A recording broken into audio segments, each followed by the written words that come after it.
nanumpa kang David,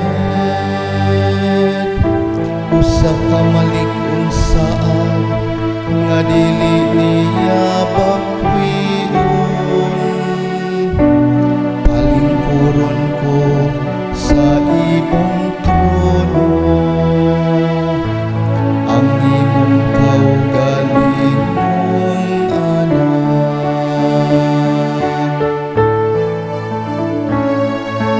Ang Ginoo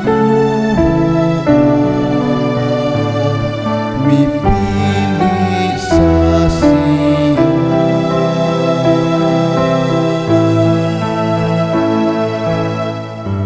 nga iyang puloy-anan.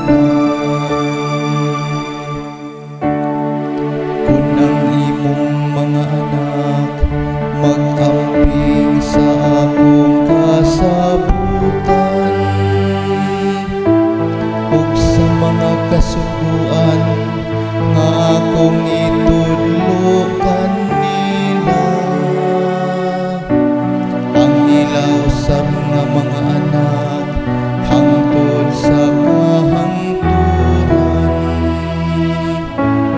mulingkod sa imong trono.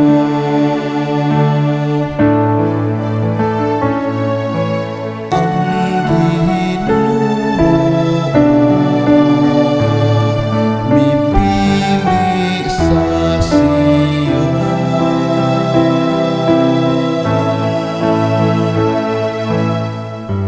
nga iyang puloy-anan.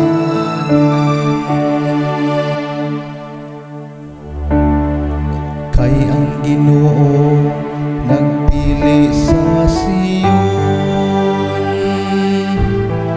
gipalabi siya alang sa iyang